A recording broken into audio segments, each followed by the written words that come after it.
Saudações, eu sou Renato Veloso e nessa aula conversaremos sobre o princípio da anterioridade. O princípio da anterioridade está contemplado no artigo 150, inciso 3º, a linha B da Constituição, que estipula que União, Estados, Distrito Federal e municípios não podem cobrar tributos no mesmo exercício financeiro em que haja sido publicada a lei que os instituiu ou aumentou. Vamos primeiro entender o conceito de exercício financeiro.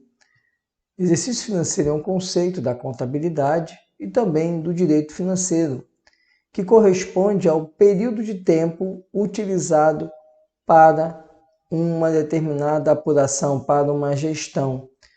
No caso do Brasil, o exercício financeiro corresponde ao período do dia 1º de janeiro de um ano ao dia 31 de dezembro do mesmo ano. E o que o Constituinte deseja aqui é que no ano em que eu publicar uma lei que aumentar ou que criar um tributo, esse tributo não possa ser cobrado já nesse ano. Ele só pode ser cobrado a partir do ano seguinte, ou seja, a partir do dia 1º de janeiro do ano seguinte em que ocorreu a publicação da lei.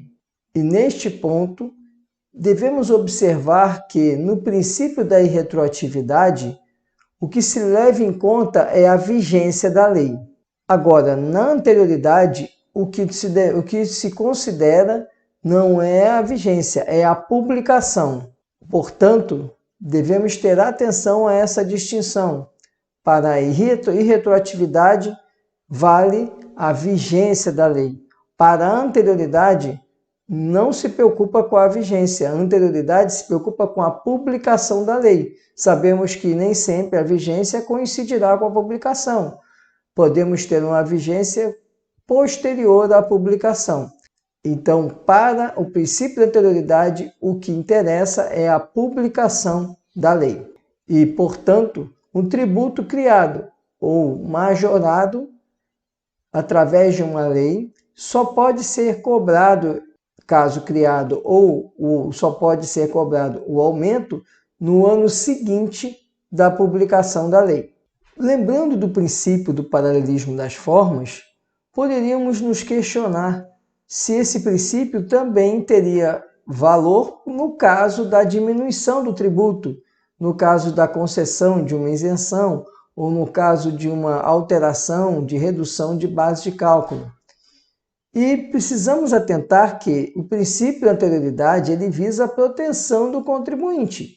Se ele visa a proteção, pouco importa a redução do tributo e, portanto, uma lei que venha reduzir um tributo, ela valerá a partir da sua vigência, podendo ser aplicada e devendo ser aplicada no mesmo ano de sua publicação.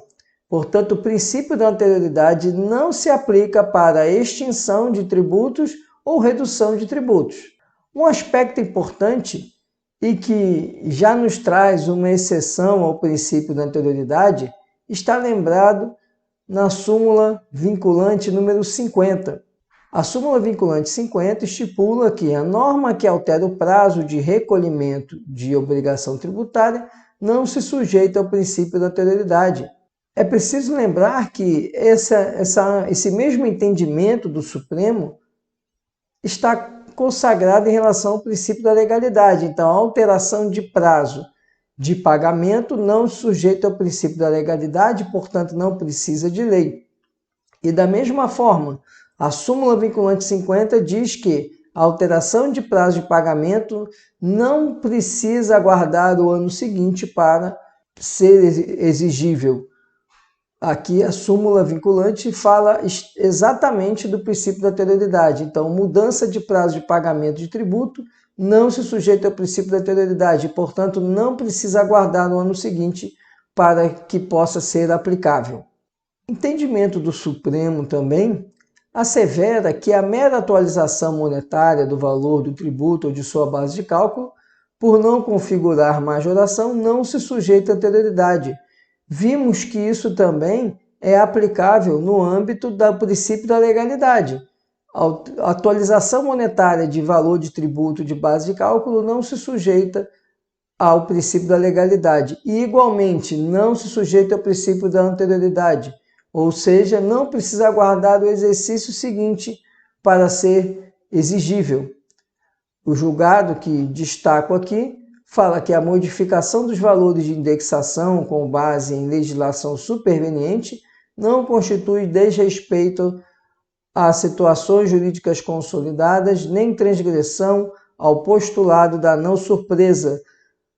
Aí, quando fala em postulado da não surpresa, ele está tratando do princípio da anterioridade.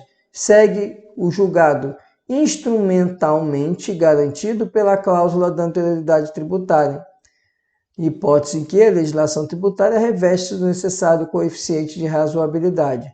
Entende aqui o Supremo que a atualização monetária de tributo, de base de cálculo de tributo, não se sujeita ao princípio da anterioridade e, portanto, é exigível no mesmo exercício em que for publicado o decreto, o ato que faz essa atualização monetária. Entendimento do Supremo também de que não configura aumento de tributo a mera redução ou extinção de desconto legalmente previsto e, portanto, não se sujeita ao princípio da anterioridade. Destaca aqui o julgado que a redução ou extinção de desconto para pagamento de tributo, sob determinadas condições previstas em lei, como o pagamento antecipado em parcela única, não pode ser equiparada à majoração do tributo em questão, no caso o IPVA, não incidência do princípio da anterioridade. Ou seja, um cancelamento de um desconto que antes era concedido, essa supressão do ordenamento jurídico desse desconto, vale de per si, vale no mesmo ano do ato legislativo em que foi feita essa revogação, esse cancelamento do desconto, não sendo necessário aguardar o ano seguinte de sua publicação. Fora essas exceções que eu apresentei, que são exceções que estão consagradas na jurisprudência, outras exceções existem na própria Constituição. A primeira exceção que eu quero relembrar a vocês é a mesma exceção do princípio da legalidade. O imposto de importação, imposto de exportação, IPI e IOF são exceções ao princípio da anterioridade, ou seja, não precisam aguardar o exercício seguinte para que possam ser cobrados. Isso se justifica pelo mesmo motivo da necessidade de serem exceções ao princípio da legalidade, porque é necessário ter agilidade na aplicação dessas majorações, justamente em função da extrafiscalidade desses tributos. A extrafiscalidade consiste na finalidade do tributo como mecanismos de intervenção na economia ou em uma determinada situação de interesse social. Outra exceção ao princípio da anterioridade é o imposto extraordinário de guerra, justamente porque não se pode aguardar até o ano seguinte para ter a aplicação, a criação de um imposto dessa natureza. Outra exceção são os empréstimos compulsórios relativos às calamidades ou situação de guerra. Esses empréstimos compulsórios, pela própria situação de urgência que os fazem ser criados, exige que sejam aplicados no mesmo ano em que tenha ocorrido a publicação da lei que os tenha instituído. As contribuições para o financiamento da Seguridade Social. As contribuições para o financiamento da Seguridade Social, elas são exceção ao princípio da anterioridade, mas se vinculam a uma anterioridade diferente, uma anterioridade chamada nonagesimal. Elas podem ser cobradas no mesmo ano em que tenha sido publicada a lei que aumentou. Por isso, são exceções ao princípio da anterioridade. Mas elas têm que observar um prazo de 90 dias da publicação da lei para poderem ser cobradas. Então, disse que as contribuições da Seguridade Social estão sujeitas a uma anterioridade nonagesimal, porque só podem ser cobradas a partir de 90 dias contados da data da publicação. Mas é importante ressaltar que essas contribuições não se vinculam ao princípio da anterioridade, ou seja, não precisa aguardar o ano seguinte da publicação para serem exigíveis. Devem aguardar somente 90 dias para que possam ser cobradas 90 dias contados da publicação. ICMS monofásico sobre combustíveis. Assim como eles são exceção ao princípio da legalidade, aqui também são exceção ao princípio da anterioridade. O ato que majorar as alíquotas do ICMS monofásico vai ser cobrado no mesmo exercício em que for publicada o ato, porque aí essa majoração não se dá por lei apenas, se dá também por convênio do CONFAZ, será através da publicação desse convênio a exigibilidade dessa alteração de alíquota. O mesmo em relação a CID de combustíveis. Também a alteração de alíquota, o aumento da alíquota da CID de combustíveis no patamar da legislação, ou seja, quando se coloca a exceção parcial, é que tanto o ICMS quanto a CID de combustíveis podem ser alteradas, mas elas não podem ultrapassar o limite que já está na lei. Esse limite, atendido o limite da lei, não deverá ser observado o princípio da anterioridade. Importante discussão precisamos agora travar. Nós vimos que a redução de um tributo não se sujeita ao princípio da anterioridade. Mas e quando for o cancelamento de um benefício fiscal, a revogação de um benefício fiscal? A empresa tinha uma isenção, tinha um benefício fiscal, uma dispensa de pagamento de tributo, e ocorre a revogação dessa dispensa, desse benefício. Essa revogação só pode valer a partir do ano seguinte, porque seria uma majoração de tributo, ou essa revogação vale a partir da vigência do seu ato, do ato revogador? Antes de nós respondermos essa pergunta, precisamos fazer uma distinção entre isenção onerosa e isenção não onerosa. Isenção onerosa, primeiro, isenção é todo benefício fiscal que dispensa o contribuinte do pagamento de um tributo. Ela exclui um crédito tributário. Havia uma obrigação tributária e uma lei concede ao contribuinte um benefício que é não ter que pagar aquele benefício fiscal, excluindo aquela obrigação tributária. Isso é isenção. Eu preciso diferenciar também isenção onerosa de isenção não onerosa.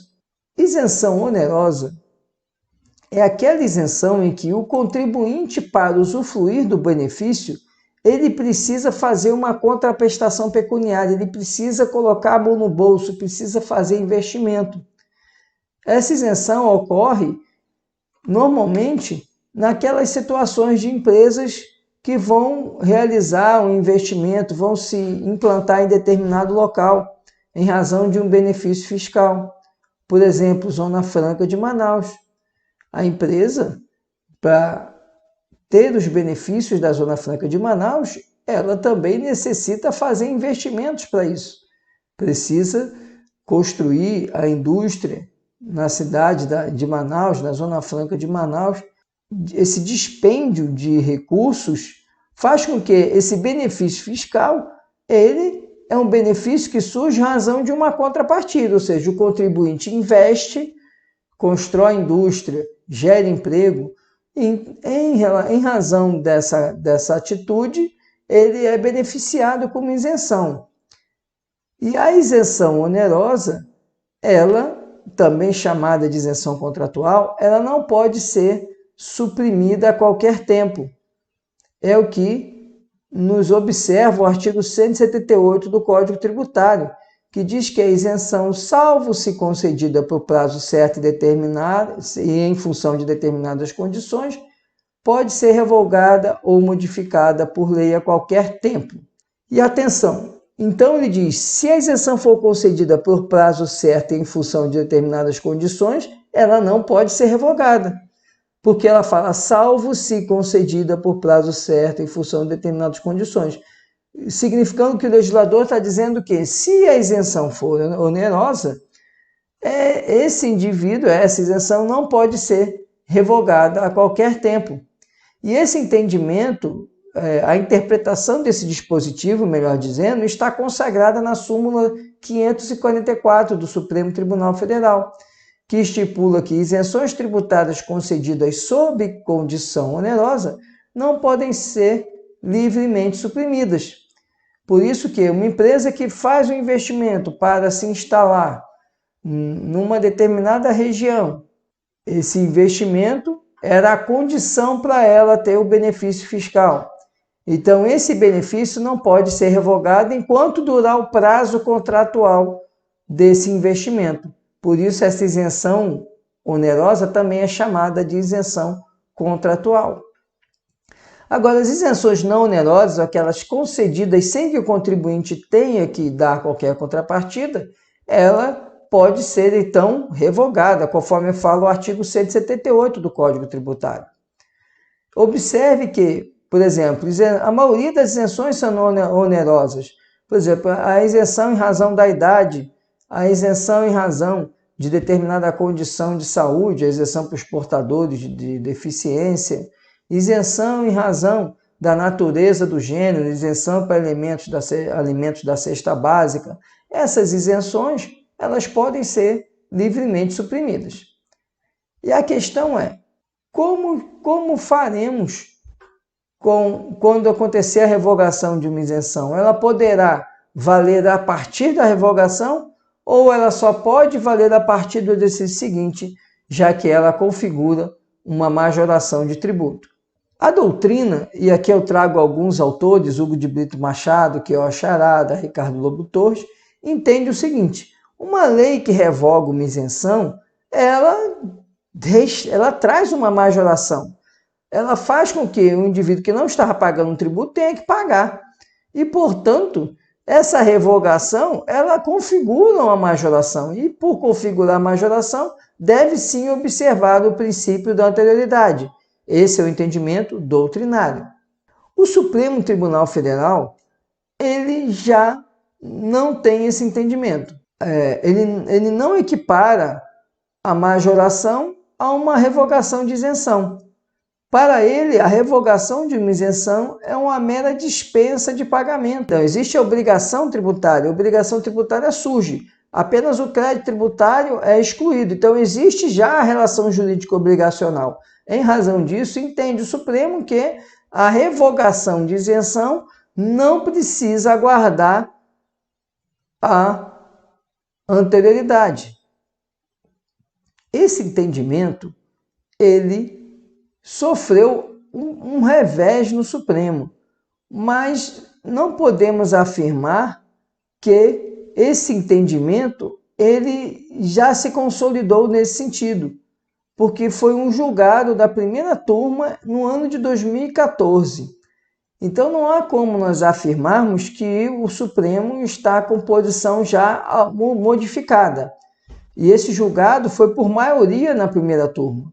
Então não temos como afirmar que houve uma mudança de posicionamento. Houve essa decisão em 2014, de lá para cá não ocorreu ainda outro julgado do Supremo sobre essa matéria. Em 2014, o Supremo entendeu que a revogação de isenção configuraria majoração e, portanto, ela deveria observar o princípio da anterioridade. Mas esse é um julgado, por enquanto, isolado. É preciso saber ainda se o Supremo vai proferir outros julgamentos, se a segunda turma vai julgar no mesmo sentido, ou até mesmo o Pleno do Supremo, para podermos afirmar com segurança que há uma mudança de posicionamento a respeito da matéria no Supremo. Então, o que acontece? O Supremo vinha entendendo até 2014 que revogação de isenção não configura majoração e, portanto, não tinha que observar o princípio da anterioridade. A primeira turma do Supremo, em 2014, proferiu um julgado por maioria, no sentido de que revogação de isenção seria, sim, majoração e, portanto, deveria observar a anterioridade. Mas é preciso aguardar mais julgados para saber como o Supremo efetivamente vai se posicionar sobre essa matéria. Em relação às medidas provisórias, é preciso observar que as medidas provisórias, elas podem tratar de majoração de tributo, mas, assim como lá no princípio da legalidade, elas só podem ser cobradas no ano seguinte em que for convertida em lei. Então, vão ter que observar também o princípio da anterioridade, porque, de qualquer forma, elas só podem ter eficácia a partir do momento que forem convertidas em lei e esse tributo cobrado no ano seguinte. Esse era o conteúdo que tínhamos para conversar sobre o princípio da anterioridade. Muito obrigado pela atenção e até nossa próxima aula.